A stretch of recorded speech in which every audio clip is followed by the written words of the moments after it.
Support for Another Round comes from Squarespace. Go to squarespace.com today for a domain experience that's transparent and easy to set up. Just make sure you enter offer code Another Round at checkout to get 10% off. Make your next move with Squarespace. Support for Another Round comes from Blue Apron, the country's #1 fresh ingredient and recipe delivery service. Check out this week's menu and get your first 3 meals free with free shipping by going to blueapron.com/another. That's blueapron.com/another. Hi, everyone. I'm Heben. I'm Tracy. Welcome to Another Round with Heben and Tracy. Gobble gobble edition. Gobble, gobble, indeed. Gobble gobble gobble gobble gobble. It's my turkey. Do you know that my mother and I have been locked in a 1 decade long argument? A decade long argument. Over some shit that we can easily Google and get on with. I want to know so bad. So I don't know if we've met before, you and I. Hi, my name's Tracy. I'm from Kentucky. Hi, nice to meet you. And so me and my mother go to the country quite often. And there's this very beautiful lake. It's a man-made lake called Lake Cumberland. It's so pretty. If you're ever in Southern Kentucky, go to Russell County, go to Jamestown Marina. And it's just like, it's beautiful. There's water, there's trees and foliage. Yeah. Foliage? No, foliage. You got it. There's you got it. That was the cutest thing I've ever seen. Foliage? You're so cute. I don't know. I can't say words. Anyway, it's a very, very beautiful place, right? And so since that's where my grandmother and my mother and her brothers and sisters are from, we go there a lot. Like just like on a weekend at home. Like just let's just go fish or not fish. Yeah. Just go be in nature. Yeah. Anyway, a smooth whole ass decade ago, me and my mother are driving to the marina, just she and I. And there's this like big ass flock of some animal with like feathers and shit. And I'm just like, what the fuck is that? And she's very calmly like, oh, those are wild turkeys. Oh. And so I'm just like, oh, turkeys, that's kind of cool. You know, there's a whole bourbon named after turkeys. Wild turkey. Oh, wow. It is. It's the I official. relate to you via bourbon. Wild turkey is the official bourbon of uncles. I am partial to a wild turkey. I'm not going to lie. I'm not mad at it. Okay. Anyway, we have been having a fight for 10 years over whether or not turkeys can fly. Is this the easily Googlable thing, Tracy? Get out of here. It is. I don't even know what to say. Okay. This is perfect. You are the exact person that I need to talk to right now. Do you think that turkeys can fly? I feel like if they could have, they would have been out this bitch a long time ago. How they get caught and ate every year for 2 different holidays if you can fly? Right. What is this? It don't add up. What are you trying to convince me Even of? I have the slowest reflexes, but if I were a turkey, I'd be out. I'd be out. Like, hold on, it's December. Yeah. And this human is too close to me. I gotta smells. go. Right. Go smells. gadget turkey wings. Whatever the fuck. I just feel like they cannot fly. She got every person who works at the marina to gang up against me. And say they can fly? She made friends with every fucking person at the marina and was like, tell my daughter that turkeys can fly. And they're just like, oh, yeah, you know, they just. Were you a child? No. Define child. No. Were you a grown woman? Like 3 years ago. I'm well into my 30s. But they can't, turkeys, they can't fly. They can like glide. They can hop really glide? well. Yeah. Are you suggesting your mother's argument is that turkeys can fly? Yes. Point blank. Yes. Her argument is that they can exist in the air long enough for it to be considered flying. If you got to use all those words and whether or not something can fly, it can't fly. It cannot fly. Anyway, there are 2 holiday fights me and my mother have every year. One is whether or not turkeys can fly. The other is I'm not. Who's like 12 a.m. right after Thanksgiving. Yeah. All the lights are going on. It's like the hot cocos and the nutmegs. Listen, if I don't see at least 5 candy canes in my peripheral. What? They're just on hanging by your glasses. Where are they? Listen, I just need to see 5 candy canes. Put them on a table. Sneak one in my pocket. I don't know. So this time last year, it was a particularly rough year. Holiday seasons have been a very fraught battlefield. Yes. Family-wise. Yes. What we're trying to say is that y'all's racist relatives are going to feel really empowered this year to be even more racist and louder. And just like family time is hard because it's like ever since y'all's little president was elected, it's just like there's no room you can be in where you're not talking about Trump or like what's happening, you know? Yeah. And like even when you're not talking about Trump, you're still talking about Trump. It's just in the air. Because like, yeah, when you ask somebody like, how are you? It's just like, how am I? Yeah, you know. In these times. How much time you got, you know? In this economy. It's a lot. So around this time last year, we did an episode about how to navigate these very difficult waters with your family in the current socio-political climate. And guess what? It still works this year. Yep.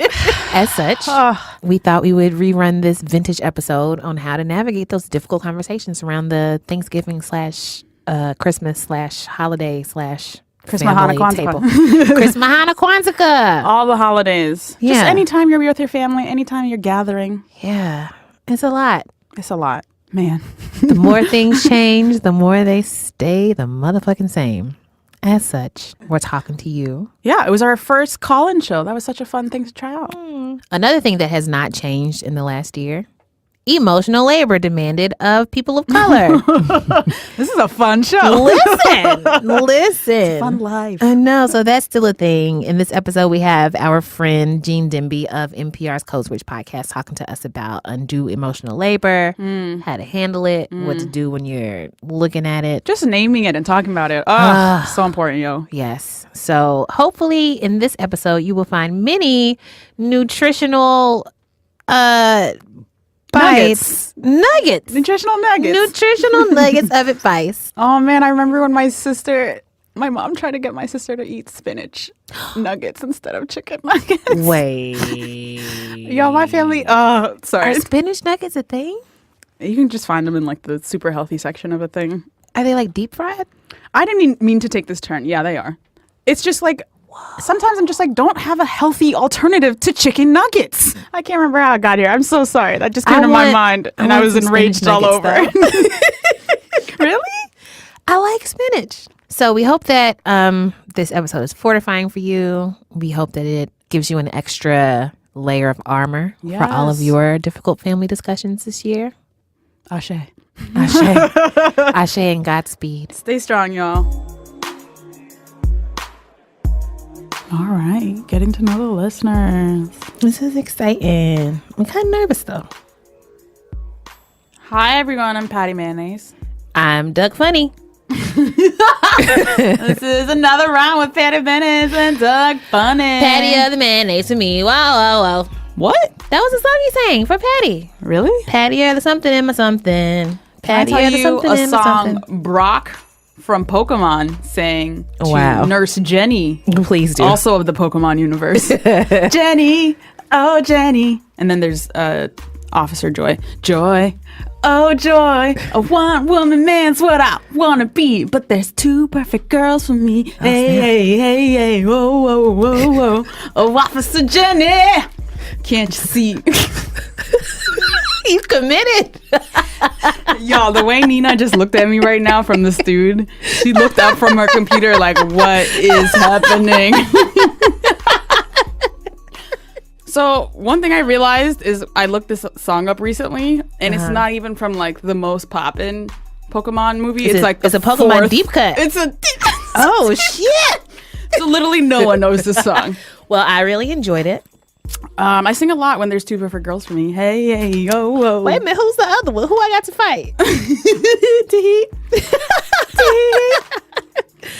What we got on the show today, Trace? So today we're gonna do something that we have not done before. What's that? The thing that we haven't done before is we're gonna talk to some of you, some of Our our very listeners. first another round call-in show. I'm so hyped. Yeah, so you know that we've been checking in with you about how you're doing with the holidays and your family and the state It's of rough. the world, and you know with the struggling and whatnot. With the Trumps and whatnot. Eat your little Trump. Oh my gosh! Eat And your little, listen, eat your little Donald. what's your little friend? What's your little president? I heard about your little president. Yeah, that's how we should refer to him from now on because, listen, we don't explain a lot of things for non-black people on the show, but I'm going to do you a favor right now and explain to you the easiest shade way that you just to heard. invalidate an entire human. Invalidate, discredit, just like completely just like shrink is put the word little in front of whatever they are. I see Like, it's your little girlfriend. main thing, number Your one. little job. I see your little friend. It's your little apartment. Oh, look at your little shoes. I see you with your little president. I see you. So anyway. Anyway. See what your little president-elect. How y'all doing? The stories that y'all have about y'all's families underneath the leadership, quote unquote, of y'all's president, y'all's upcoming president, has been crazy. And we wanted to call and talk to some of y'all about it because I'm so excited. Yeah. And we're also like, sorry. Yeah. I apologize in advance. That we're all collectively going through this. So another area of life where white people are talking to brown people and it's getting awkward is with our celebrities. There was an incredibly interesting exchange between Margaret Cho and Tilda Swinton about her role in the movie Doctor Strange, a Marvel movie. So there was money behind it. They got money. And Margaret, of course, we've had on the show before. Yeah. Great. Episode 36. Get with it. Look at you knowing all the episodes. Okay. So, Killer episode. So in keeping with our theme of awkward racial conversation, we are going to have this is a good one. Friend of the show, Gene Demby, back on to talk about what happened between Tilda and Margaret. Get to the bottom of it. It's awkward. It's weird. It's petty. I'm living for it. Let's do it. We have all the emails. I'm so excited. We have all the receipts. Let's get on with the show. Let's do it.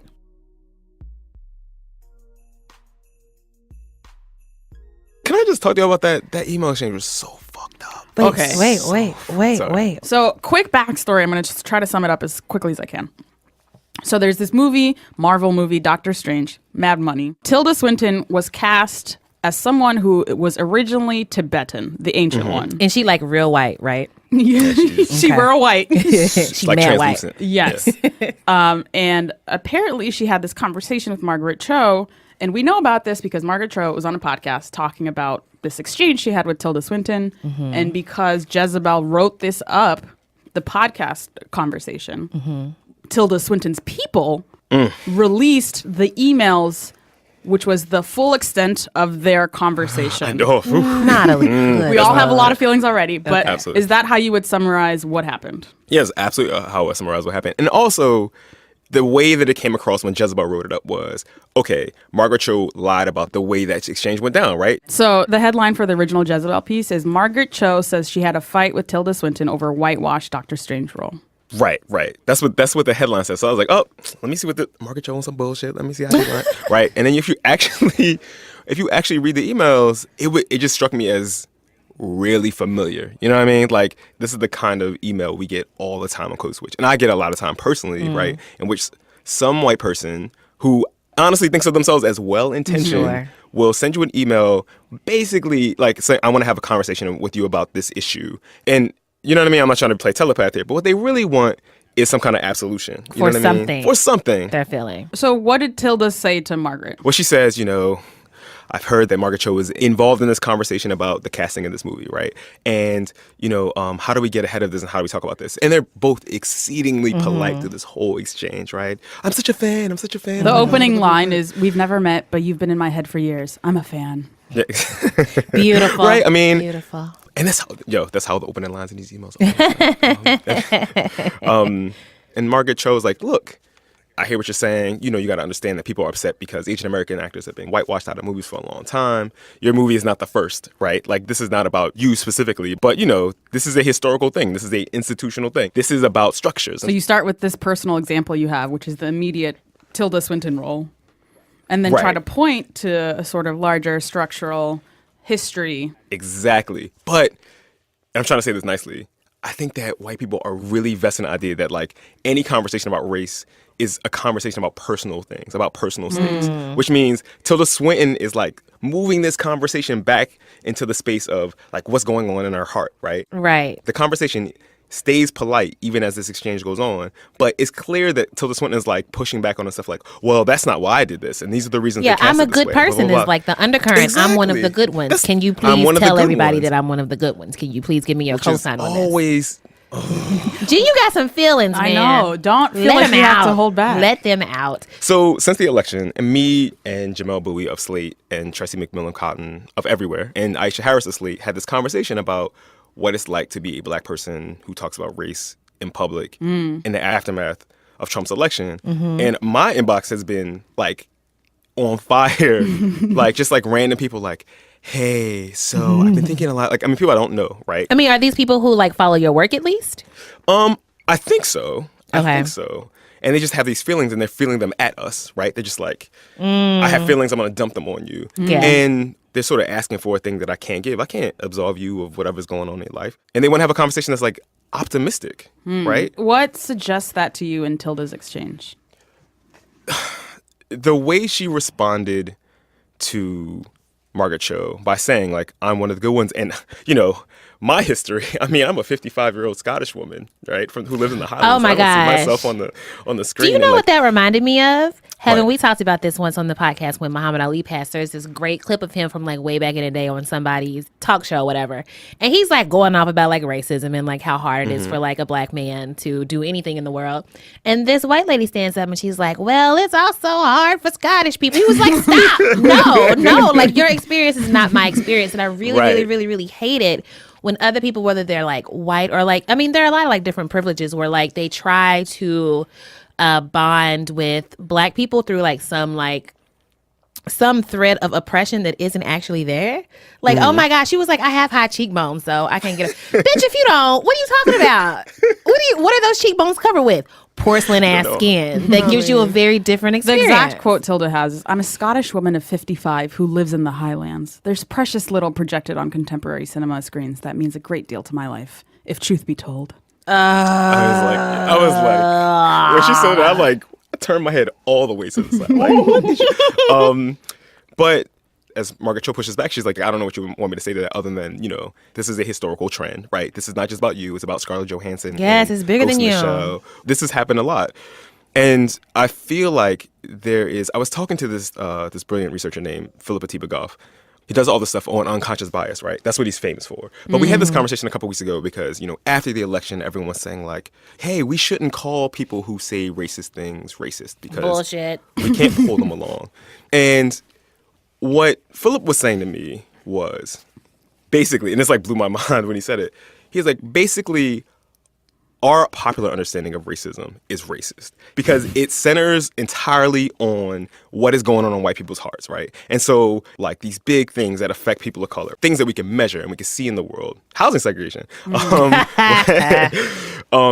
because they become about what's happening in white people's hearts, then we have to litigate like what's going on in people's like inner lives, right? You know what I mean? And then it becomes about what was happening in that individual cop's head, right? Or in this case, what was happening in individual casting director's head, or what was happening in Tilda Swinton's head. I mean, and the reality is we can't know those things. We And so always these have to give them the benefit of the doubt that we never ever get. and we can't know what's going on, but these things keep happening anyway, right? We never can have the conversation about personal decisions that people make and societal decisions that we make, right? Because we have to have the conversation about like whether someone is good or bad. You know what I mean? And that basically bogs down the conversation in a way we can't get to anything that we need to talk about. I feel like we don't get as many of these emails as you get, like the kind of emails from white folks like, Let's trade lives. hi, no, thank you. Freaky Friday. Right, but we do get some and we don't respond to them like very intentionally. Like we're not here to be anybody's diversity counselors or make you feel better about any of the like misguided shit. Do you in your job have like a similar policy? Do you engage with people who write you looking for that sort of shit? Yeah, so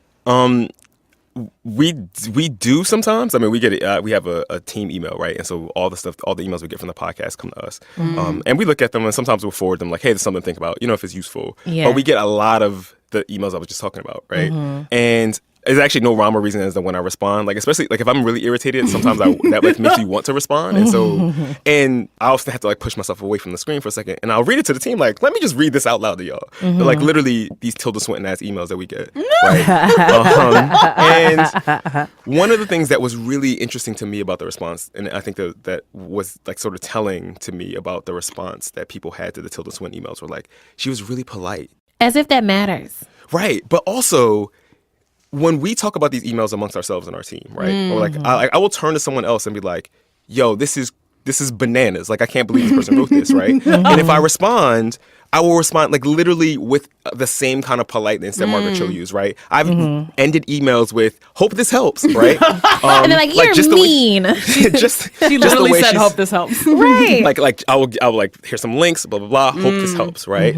And I realized that for that person at the other end of the email, they think we had a perfectly polite exchange because they don't know that we were over here like, are you? And so when all these people were like, Margaret Cho mischaracterized that exchange, I was like, no, she didn't. Like, you know what I'm saying? Yeah. Like, that was the experience she was having in that email, which was not Tilda Swinton's experience. And I think for a lot of white people reading that exchange, they like only saw the part in which they were being polite to each other. They didn't imagine what was happening off the page, or Margaret Cho was probably looking around like, this what the you know what I'm saying? First of all, I don't know this woman from a hole in the wall, and here she comes. That's wild. This one woman sent me like a 700-word email about like how she sure did. I do not know this woman at all. She sent it to my personal account. It wasn't even like she sent it to the coach account. She was like, hey, I don't know you, but here's some things I'm thinking, and what are we gonna do? And I was like, you know what I'm saying? And I feel like there's a thing that happens when people of color get these emails from people, at least, like, I mean, this was the case for me in the beginning until I was like, you know what, I'm just not going to entertain this stuff because I don't have to, because I'm not getting paid to do this part of this labor. But it really puts people in like a really awkward position to be like, oh, I don't want to deal like this today, but maybe I have to because I want to help like the whole racism shit. Like, people just don't know that they don't have to do it, you know? You people feel conscripted, right? Like, right. Oh my God, it's a conscription. Racial conscription. The race wars, y'all. White people, your emails are conscription. But it was fascinating because how many white people were like, well, how are we supposed to learn, right? If you don't answer these questions. If you don't teach me. How are we supposed to learn? Who shall? Right. It's not like there have been books written on this stuff, right? Right.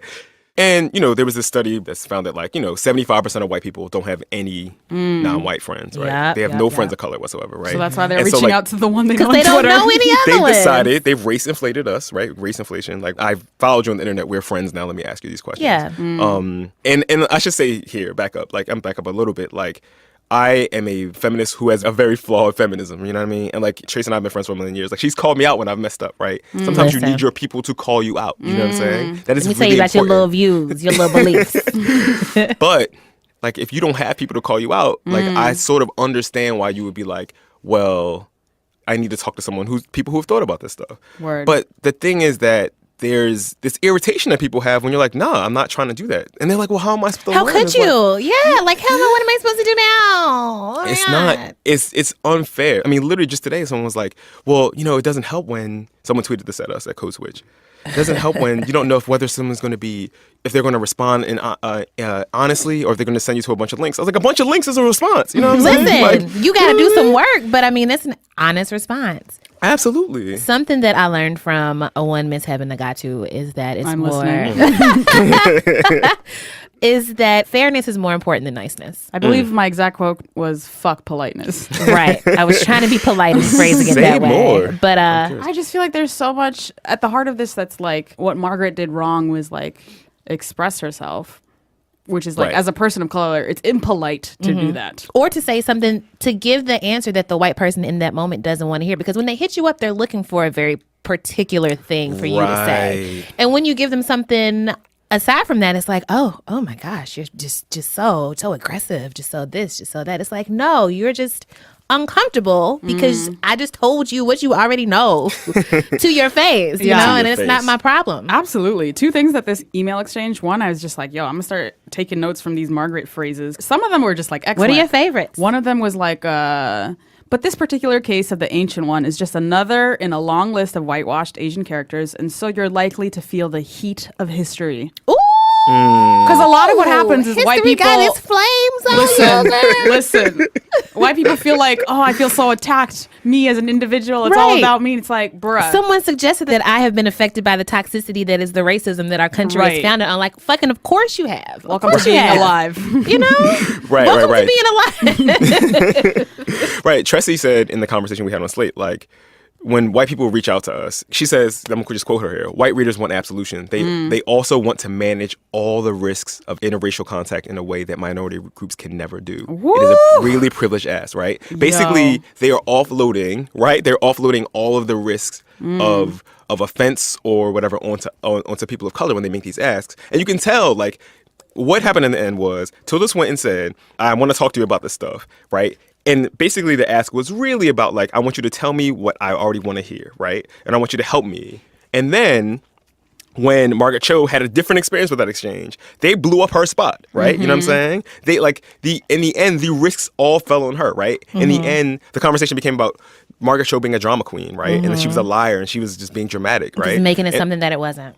Exactly. And so, like, I just find it fascinating that the risks are so asymmetrical, right? That the people of color absorb all the responsibility for the labor and all the responsibility for the risk, you know what I mean? But white people are the people who feel like, oh, I can't walk into this conversation because I might risk something. Right. No, you rarely do. I would like to end on this note. I said on Twitter the other day that if I was a white person, I would be embarrassed at how like all my cohorts expect to be coddled and handheld and treated like they can't handle reality. That would offend me, you know?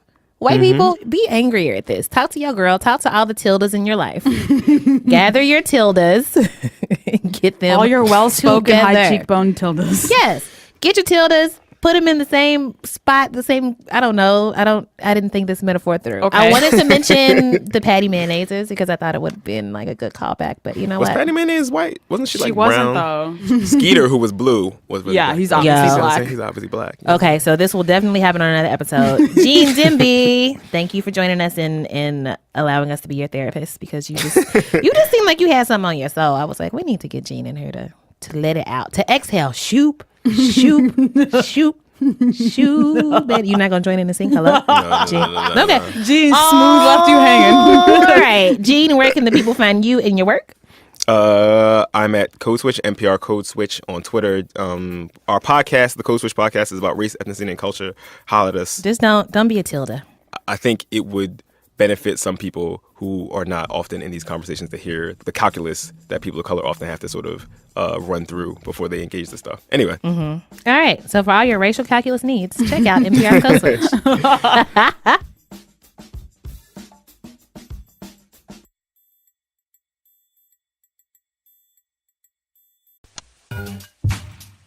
Support for Another Round comes from Squarespace. With Squarespace, you get a unique domain experience that's simple to set up and an all-in-one platform to help you create a beautiful, modern website that's nothing like those old dial-up websites. Remember that sound?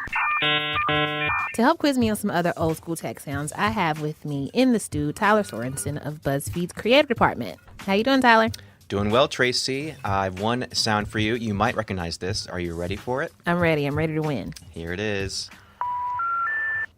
Oh, we're sorry. Your call cannot be completed as dialed. Yeah. Please check the number and try your call again. You ever get that message? Oh, man, I sure did. I gave that message a lot, too, back in the day. when you give somebody a fake phone number and then they try to call you, that's what they would hear. Get your unique domain today at squarespace.com. If you sign up for a year, the domain is free, and you can also save 10% off your first purchase with the offer code Another Round. Make your next move with Squarespace. Support for Another Round comes from Blue Apron, the country's leading meal kit delivery service.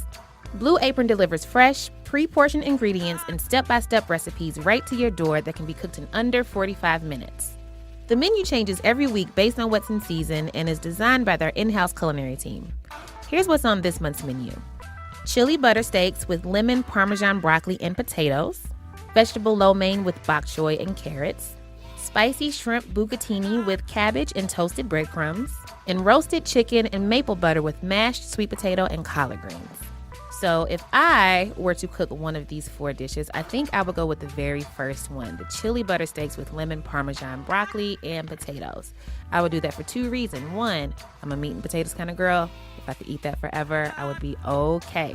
And also, this just sounds really fancy. Like when I make steak and potatoes, I say I'm having steak and potatoes. But with this, I can say I'm having chili butter steaks with lemon, parmesan, broccoli, and potatoes. Blue Apron is treating Another Round listeners to their first 3 meals, a $30 value with your first order if you visit blueapron.com/another. So check out this week's menu and get your $30 off with free shipping at blueapron.com/another. Blue Apron, a better way to cook.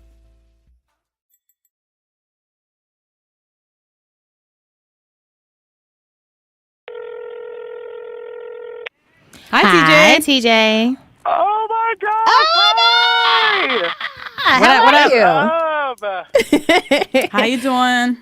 I'm good, girl. These white people are driving me crazy. You know what? Just got out of work. It was one of those days where, like, on my breaks, I was looking at like Primal Screaming, workshops.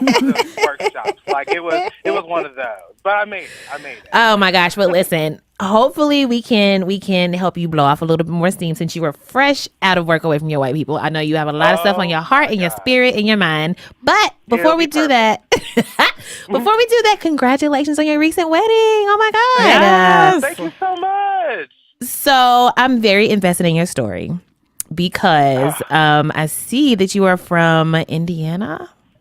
Yes, girl. And I've had a couple of bouts with you on Twitter about this. You hating on Indiana. Listen, yes, we can have it out right here. Oh my God. On a serious note, though, Indiana, from my experience with it, is not the most tolerant place. So for you, as a black man married to a white man, apparently his family, things were cool until Thanksgiving when, quote, people got drunk. Because you, quote, girl. can't argue with liquor. That is the best. And true. So One true. facts. One real. facts. Right. Do you know how real. often I've been loud and belligerent and completely wrong while drunk, but it didn't matter? One of your homegirls, it's time to go when she is crunk at the club. Oh, no. Why we got to go? This my song. I can just get an Uber. It's fine. It's fine. Exactly. That's usually me. So, Like me too. Let me not play. sound like we need to hit the clubs together.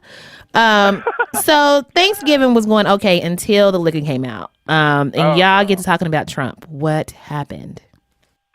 So before the liquor went down, everything was really about, we just had our first wedding anniversary. So all the questions are, like, when are the babies coming? And I'm like, when are you going to give us $20,000 to have a baby? After that happens, and the liquor happens, that's when you start having the private conversations about like, so our next president, man, like you got the big Donald Trump, got Donald Trump making America great again, and like, so these are some Trump supporters, his family. Just a couple, but that's the thing. Okay. Like his family is full of unioners, and like they were kind of split. It was weird. So like for the most part, before the liquor came in, no one really talked about it. But like when you get to the garage where you're getting a drink or whatever, there's someone there and they want to talk to you about it real quick, or like, so how do you feel? Like trying to kind of gloating about it. Like I can tell, but like I am, like I said, 25 years growing up in the state of Indiana. I know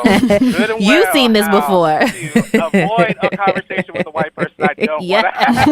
Yes, no, yes. My mama taught me well. Thank you very much. Oh my goodness. Have a white person voice on the phone when someone's trying to get money from Right. Right. And, it was a lot, mostly avoidable. But there were a couple of times where I felt kind of cornered, when my husband was like talking with, one of his cousins or whatever. Were you one of the only black people at this dinner? Oh, girl, I'm the only black person. I'm so stressed out. This is so stressful. So did you anticipate that people would be voting for Trump in this family? Now, that's the thing. Like, I always expected this is union area. This is, of course, going to go blue. Of course they voted for, Hillary, whatever. And especially when a lot of them went to our wedding, and enjoyed it and had so much fun and still talked Ate to us all the about, shrimps. like, girl, we had a drag queen at our wedding. Like, a RuPaul's drag queen. That sounds lit. I know. Oh, it was. Wait, who was the drag queen? Who was there? We have Fifi O'Hara. It was. Oh my gosh! But yes, it was so much fun. Wow. What a get! I know, but like they were there drinking our free liquor for them. There were a couple people that surprised me, I'll say. Do you feel like there's something you wish you could have said to them? Oh my God, I feel like every black person has something they want to say to every white person. Tell us a few of those. Exactly. But my husband and I have been talking about it before. Like, we could walk into this and have, some sort of confrontation. And, like, my husband, Matt, is just, like, anti-confrontation at all times, but, like, will pop off when he needs to. Okay. Well, that's good. That's good. You won me back. First, I was like, Exactly. Right. But, you pump yourself up before and like, oh, I'm gonna say all this shit. Like, I'm woke as fuck. I know everything to get used together. But when you get there, and especially after, I've been there for hours at this point and had a good time with all of them, and then they bring the shit up. Yeah. It's like that until that point, like I never questioned it. So you also told our producers that you identify as very Black Lives Matter #.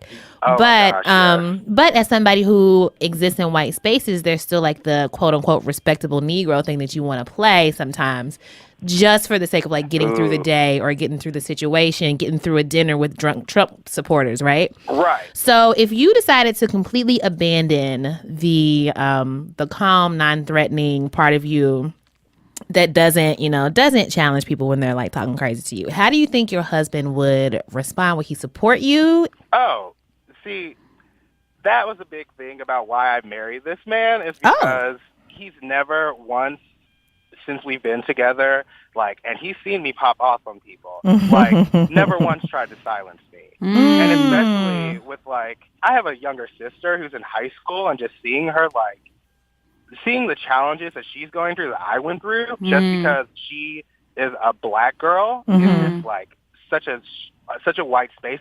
That's why I'm vocal about it. Like, saying that Black Lives Matter, like, it's Black lives don't just matter for all the people who, like, are pro-Black, who live in, like, Black spaces, When you say Black Lives Matter, all Black lives fucking matter. So, like, people incarcerated, people who are, like, as much as I fucking hate Stacey Dash, or I want to say I do, like, right. Even Stacey Dash's life matters. Stacey Dash's life matters. Exactly. I've genuinely never thought about it. I want to, like, pop off on her or whatever. Yeah. Girl, I came to that realization after a few too many drinks. Let me just say, like, that was in some deep meditation, some deep bourbon and meditation. Oh my God, TJ, I want to talk to you all day and forever and learn more about you and your amazing husband. But unfortunately, you guys have been so fun. Thank you. Oh, well, again, congratulations on your wedding and congratulations on finding a good one. It sounds like you did well. Yes. Thank you, girl. Thank you so much. I'll keep them, I think. Okay. And you know what? If you got to send it back to the store, it happens. Just keep your receipt.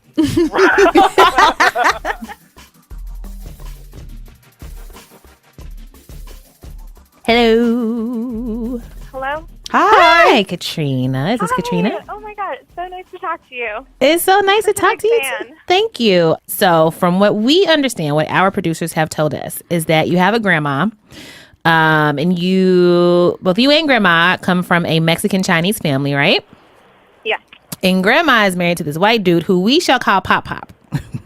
Because I think that's a good name for him. Awesome, Pop Pop. So Pop Pop's got a little problem, and this problem is that he uses the success of other brown cultures to support and justify his anti-Black racism. Is that accurate? Yep. Girl, that sounds stressful. So do you find that this behavior has gotten worse post-election?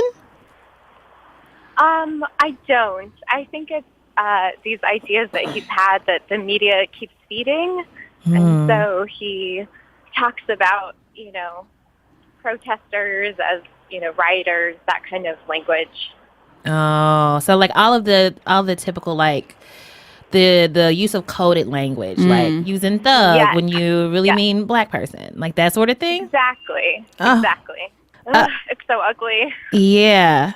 So how does that, like, how have you been trying to deal with that?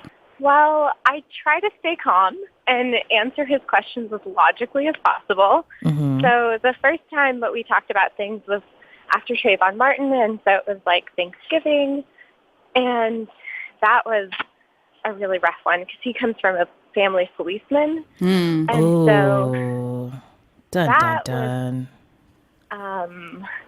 a really, really tough one to even try to get towards. But this last one, I think, went a little bit better, and now I'm going to buy him a book and hope he reads it. Oh, that's good. Wait, you said this one went better. Why do you think that this one went better? I think because he kept asking me questions. That's a good sign. Yes, that is a great sign. Yeah, and so I think he respects my intelligence enough to ask me questions and to keep probing, but there's still, like, so much that is underlying, like all of his assumptions. Uh-huh. So it's just hard to even get to a place of common understanding. So you mentioned that you had bought them a book? Yeah, I was talking to a colleague. She's reading The Warmth of Other Suns about the Great Migration. Yes, by Isabel Wilkerson. And so it sounds amazing. And so she's a white person, and she was like, oh, I didn't realize my family passed down wealth this way.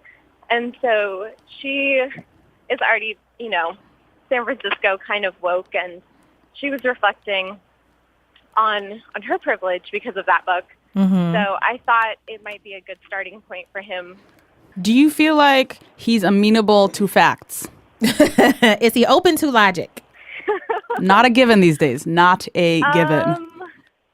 It's tough to get there. So I have to break things down. And so I got him to say well, maybe most people aren't that way. I'm like, hey, maybe you shouldn't make assumptions about giant groups of people. The tiniest baby step. Oh my gosh, it's important though. Baby steps. So. And how does the rest of your family respond? How's your grandma respond? Ooh, good question. Well, my grandma does not hear very well, so she was sitting in the passenger seat, possibly only catching glimpses. I think that's why their marriage works, because she can't really hear him. You know what? The key to staying married to a man is find a way to not have to listen to him. I can barely hear him. This marriage works excellently. he talking about something. I don't know what it is. It's fine. All right, Grandma. Well, Katrina, thank you so much for calling in and sharing your family with us. Quick tip. Maybe you and Mom and anybody else in the family could read The Warmth of Other Suns together and have a little book club situation and talk about it. I am definitely going to read it with my lady book club, so I'll try to keep them posted, and I don't know. I'll try to keep them in the loop. You were doing the Lord's work. All of this stuff takes energy and heavy lifting, and God bless you for doing it. Yeah, stay strong in the struggle, girl. Yes, stay strong in the struggle. Also, if any of our listeners have good book recommendations, let us know. Send us all of your book recommendations to wake up the sleepy people in your life. Katrina, thank you so much for listening to another round. Thank you so much. I love you guys. I love you too. Oh my God. Bye. Bye. Bye.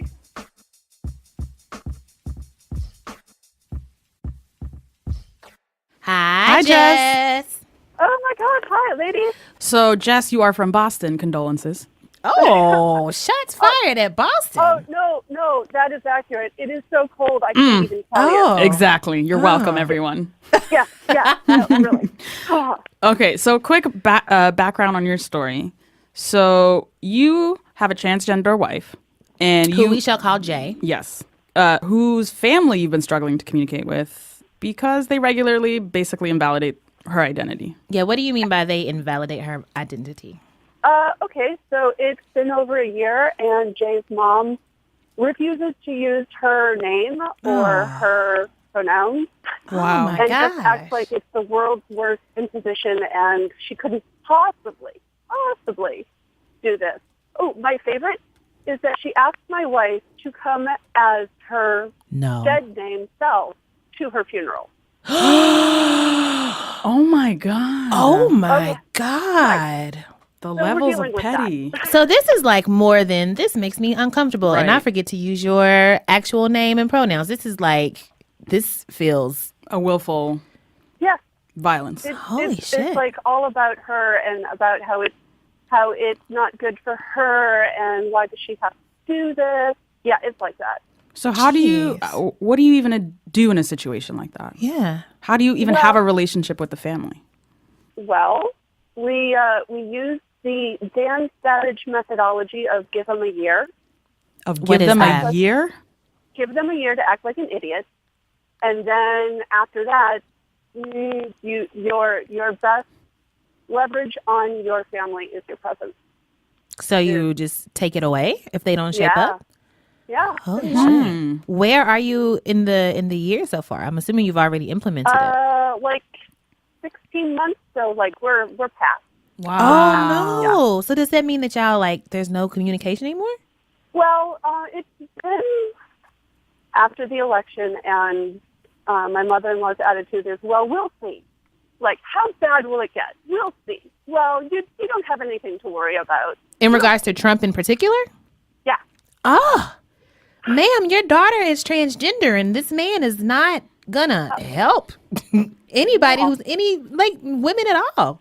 Right. So to have that kind of attitude, and no empathy, no sense of, you're right, that's hard, or I mean, I don't necessarily like other aspects of the political climate, but I support my child. I mean, I've got a kid. I can't imagine not supporting my kid. Right. No, I mean, it goes against all reason. So speaking of support, one of the things that we talk about a lot on the show is self-care and being kind to yourself. And we also know that when you're somebody who's taking care of somebody else who's going through a whole lot, that, sometimes we forget to take care of ourselves. Are you taking care of yourself? Do you have people who are looking out for you when you get very frustrated with the situation? Like, what do you do? How do you take care of yourself? Well, first of all, I listen to you guys. Oh, I was not fishing, I promise, but I'll take it. But no, seriously, you're ongoing, like, you're constantly talking about self-care, and so that's always present in my mind. I'm thinking about, what can I do to make sure that I don't just go off the rails and have to be hospitalized? Right. I go to a lot of therapy. Shout out to therapy. Yes, therapy. Shout out to a lot of therapy, first of all. I go to a lot of therapy. I need to go to a lot of therapy. Good. Therapy's the best. Yeah.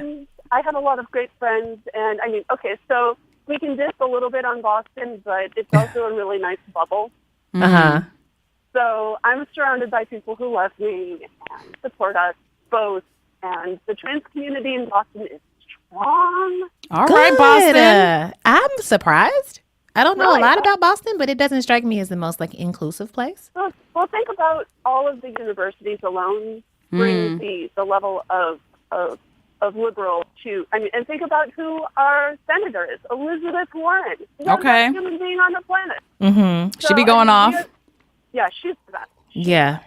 And, so we have great support. I mean, there's a ton of trans community activism going on, like in the places where I work. They are everywhere. They're just in the area. That's awesome. Part of my work, and they're right next to me. Yeah, because when you can't get it from family, you have to you have to find family elsewhere, which it sounds like you've done a really, really good job doing. So shouts to you. Thank you. Of course. But I do have one more question, though, to bring it back to family. Sure. If you could say one thing to your wife's mom, uninterrupted, and really had her receive it, what would that one thing be? Oh, I think that I would ask her, what is she so afraid of? Ooh. Like, what is it that causes her to not channel? I mean, she's supposedly a good Christian. And Supposedly a good Christian. And she's not showing it by loving her child and giving that child unconditional love. Like, isn't that what a Christian is supposed to do to their child? I mean, much less any normal human being. Right. And just what is it? I mean, I really feel like there's something going on there that I just want to understand. What is it? Yeah. That makes her shut down. Yeah. Well, listen, Jess, I'm so glad that you have a good support system in your life and that your wife has you to lean on. It sounds tough, but y'all sound tough too. So that's awesome. Tell the supposed good Christian in your life that we're praying for her. Straight to God. Ooh, nice. And good luck and happy holidays. And keep listening to another round. I just wanted to say one last thing. Is Sure. that I really appreciate you encouraging your listeners to keep going, even though it's hard. That, I'm talking to my family, well, my in-laws, even though it's hard, because how else are they going to understand the people who are marginalized unless I do something that's uncomfortable and frustrating? Aw, if you want something different, you got to do something different. So thank you for being the voice of reason in Aw. my earbuds every week. Aw, thank you so much. Listeners, be like Jess. Thank you, lesson. Of course. Thank you, Jess. Happy holidays. Good luck to you. Keep your head up. I appreciate it.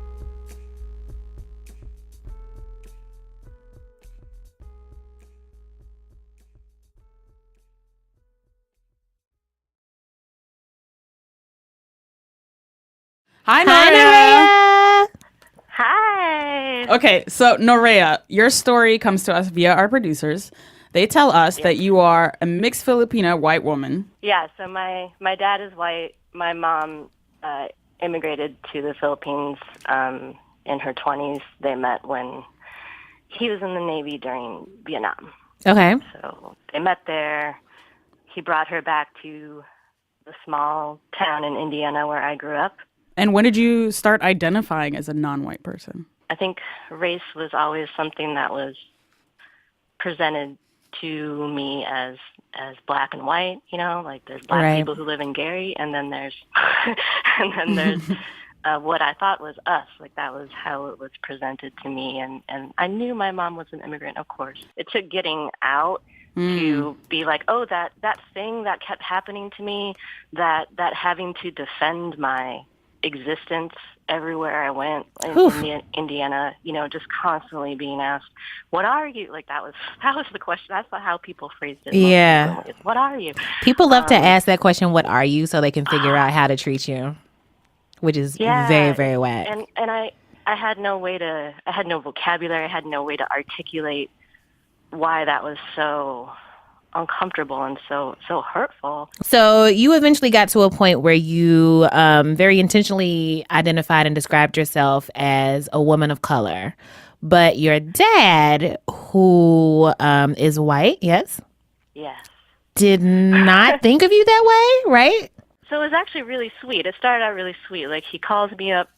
I live in Seattle now. Mm-hmm. He called me up a few days after the election. And, we haven't been able to ever talk about politics.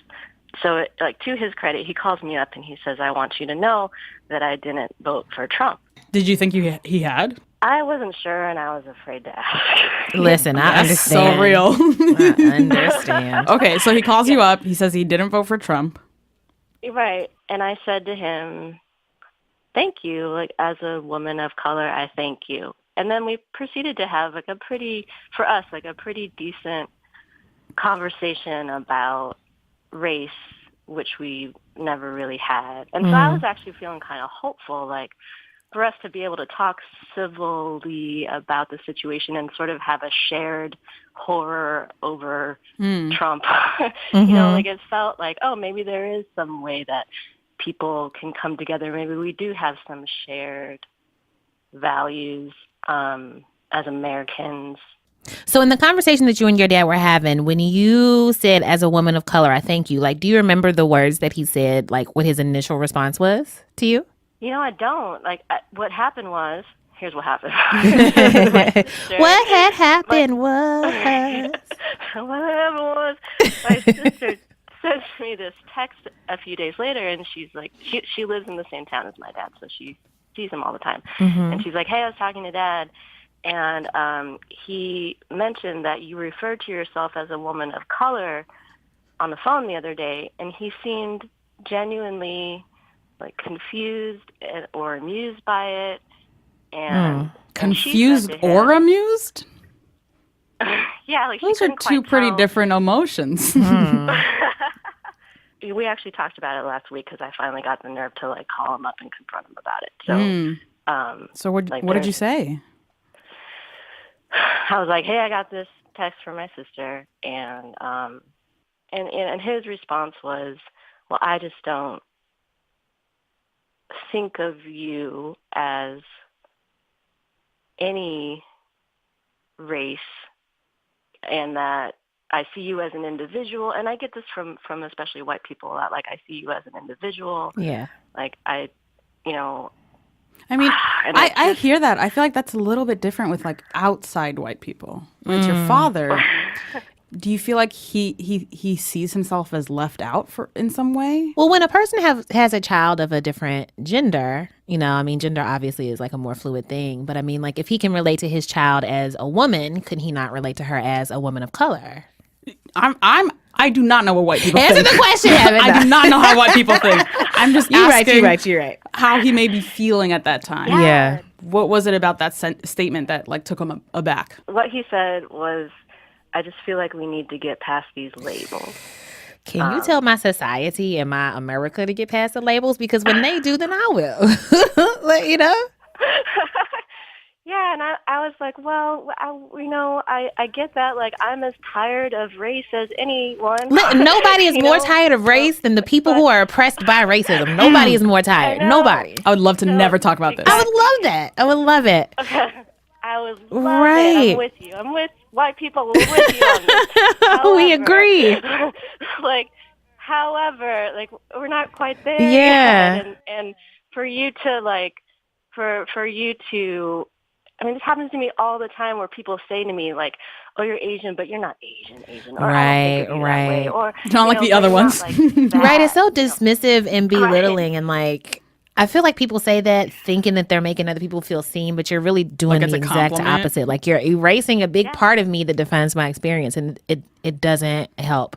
So, okay, question. How are you feeling about you and your dad's relationship going forward? Like, do you feel hopeful that he's going to get a little more woke and that y'all can, keep working on it? Oh, it's hard. He's 70. And, and I came to terms a while ago, like when I had kids of my own, that if I wanted to have a relationship with him and model to my children that, despite your differences, family is family. And even though it's hard, you do what it takes to love them, and for me, that involves a lot of acceptance and forgiveness of things that are not easy, At least we're having a conversation. And is he going to change? Are those blinders going to be lifted? I have no idea, and I'm hesitant to hope for that because it's something I wanted so badly for so long. And when you want someone to change, that's usually a recipe for misery. This is heavy, and it's tough, and it's your dad, and I can tell how much you love him. So, I mean, hang in there, girl. Fight the good fight for as long as you can, and don't forget to take care of yourself because you're important. Na na na na na na na. Thank you, and thank you guys so much. You have been just a lifeline for. Thank you so much. Yeah. Thank you for your work. Thank you for listening to our work, because otherwise this would just be us in a closet talking to nobody.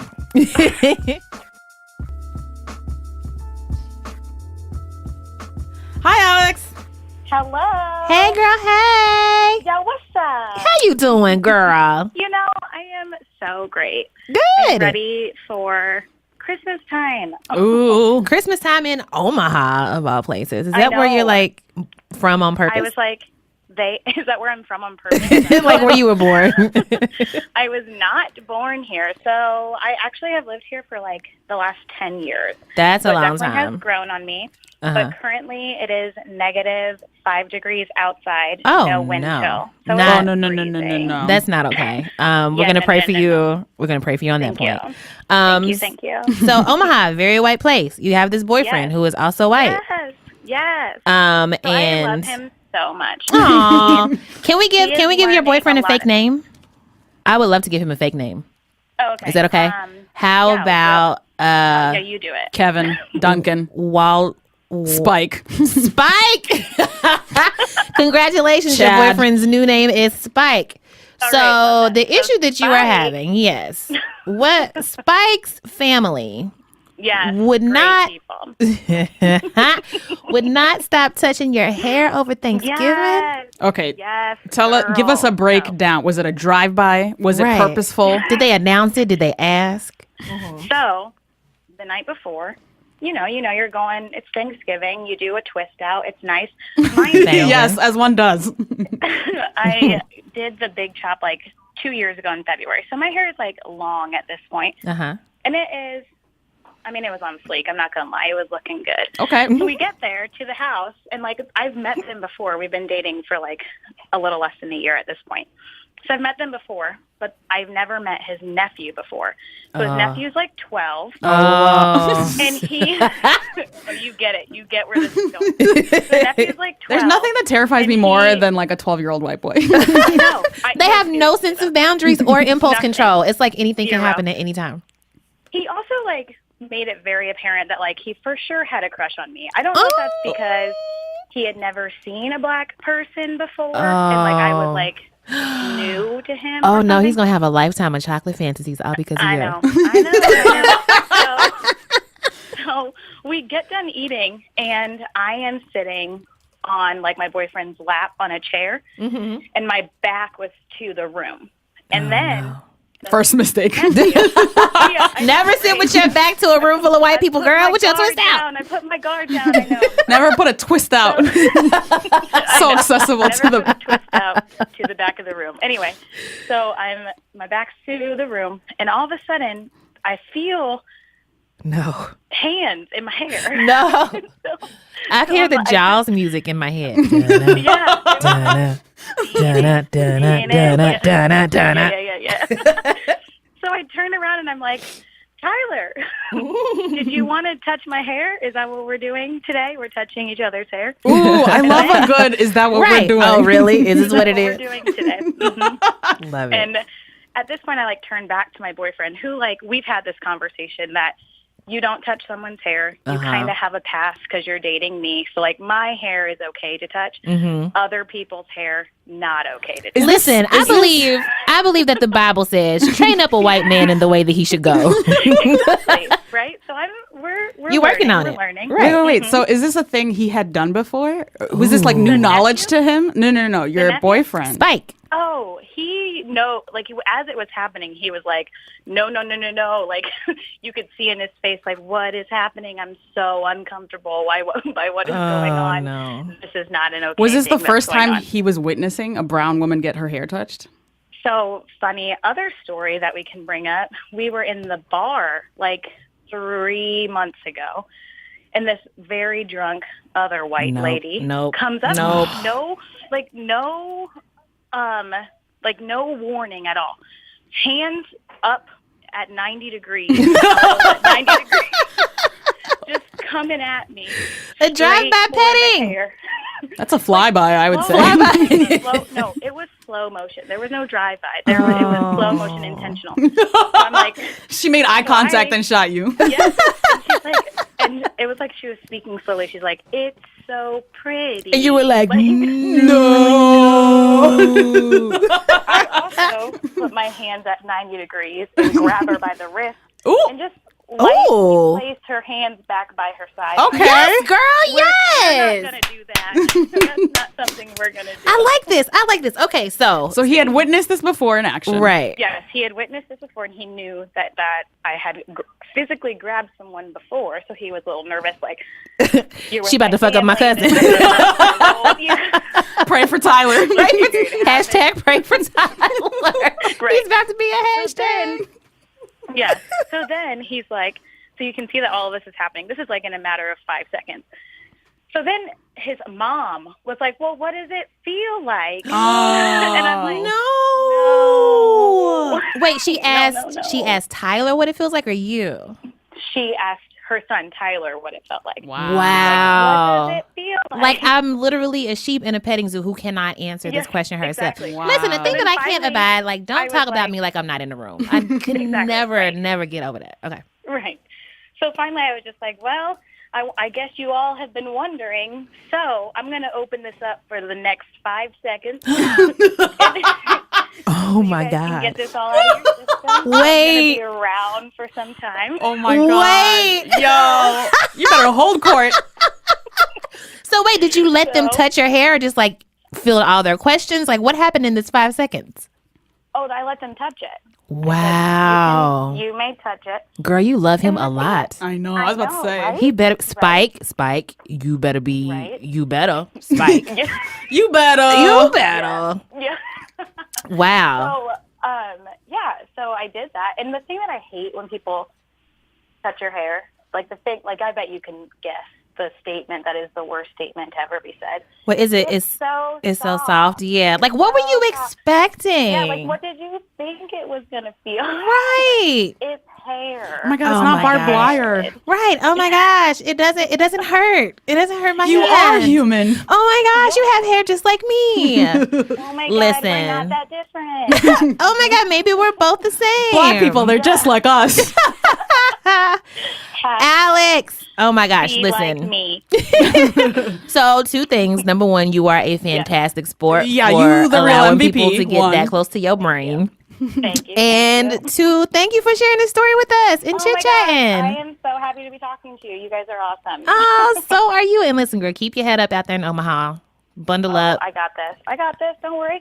All right. We find a few people that look like us. We give them the nod. Yeah. Clothes. So, okay, I'm not going to worry about you then because you got it, girl. We're You got good. it. We're good. Thank you, Alex. Have a happy holiday. Yeah, you too. Yeah, have a great life, Spike. Get yourself together. No, Tyler's got to get it Oh, together. wait, I mean Tyler. Shout out to Spike. You know Spike it. is good. Tyler, on the other hand. Hey, Spike. We We're gonna- raising him up in the way you should go. You know? Listen, praise. Okay, so I have never really thought about what a citizen's arrest is useful for. I mean, I already know. But This is I good. feel like a useful iteration of it could be you are witnessing a person's hair about to be touched. Oh my gosh. It's happening before you. And so you slow like motion. dive in and to you make just, it stop. You just yell and dive. No. You yell no, but also citizen's arrest. If someone's like, wait, I'm about to be arrested, there are consequences for touching someone's hair. Oh my God, Heaven, what if we started a web series where we are natural hair touching police? And we just walk around citizens arresting people at like bars. You call us. Call There's us. a We'll be hotline. there. Listen, I don't know who this lady is, but she keeps talking to me about The Wire, and I think she's going to touch somebody's hair tonight. Be ready. We're on our way. Banana dun dun dun. Hair cops. I'm Nicole Perkins. And I'm Vim Adewunmi. And we're the hosts of a brand new podcast from BuzzFeed called First Aid Kit. This show is going to validate your thirst, Serve you a bowl of eye candy, and introduce you to our very thirsty friends. Luke Cage is glistening. Like he looks like he was born out of a vat of cocoa butter. Wherever you find your favorite podcast, you'll find us. First Aid Kit, a podcast about what we do when we lust out loud.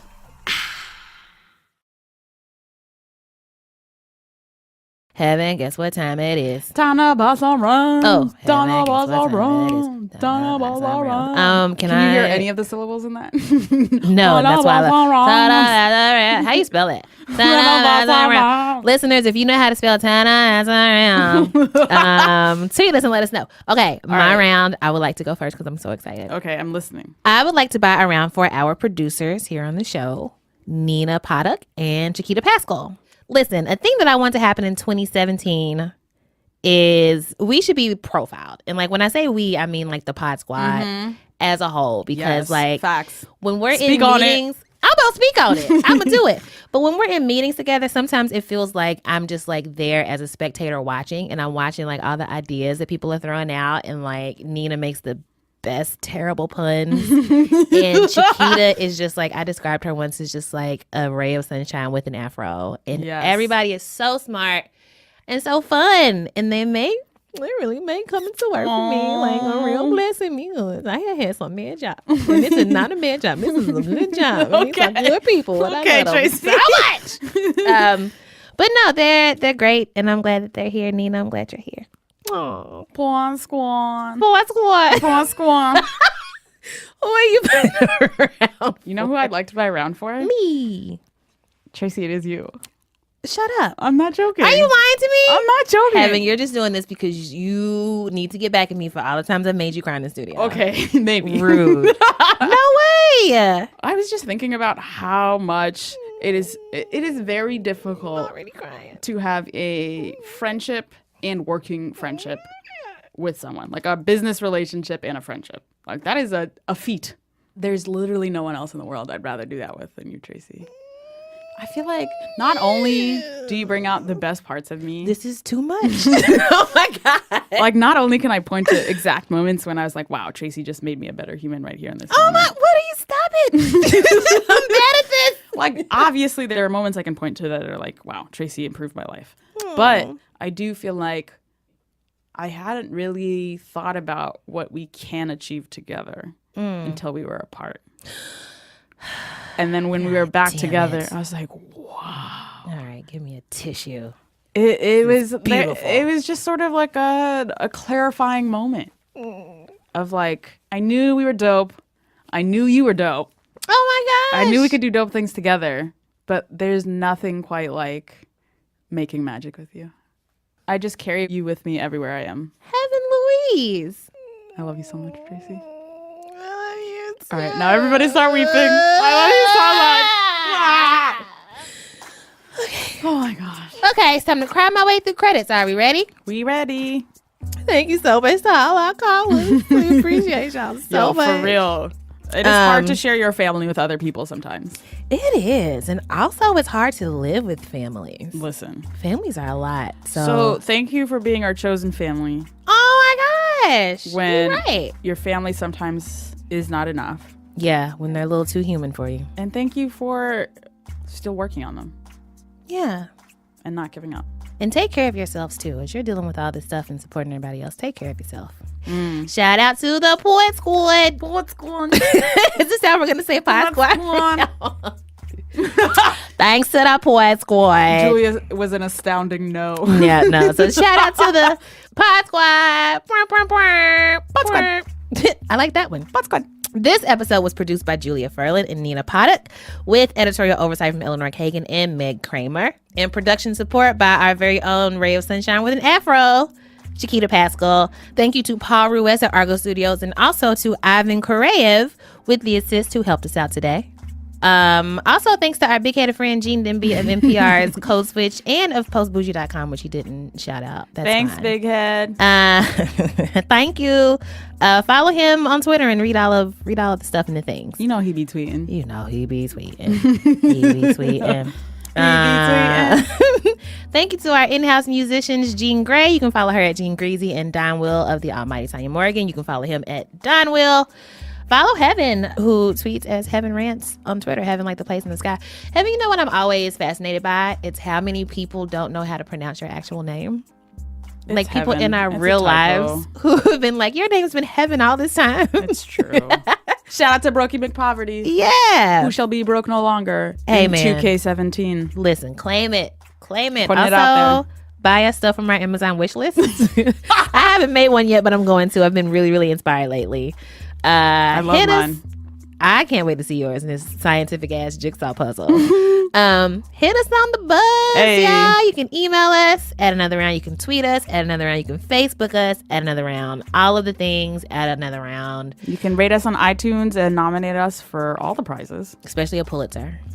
I don't even know if they can give them to podcasts, but yes. I mean, we'll never know until we try. Right? Exactly. Right. You know who taught us that? Who? You. What?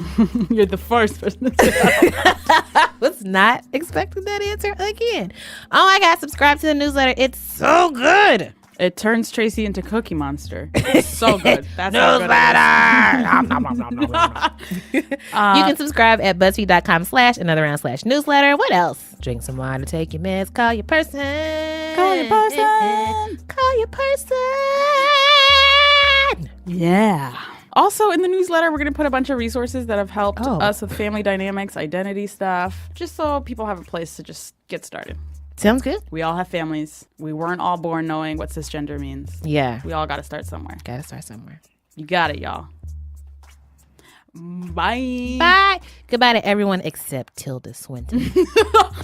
To which I say, good day. I said, good day, Tilda. Good day.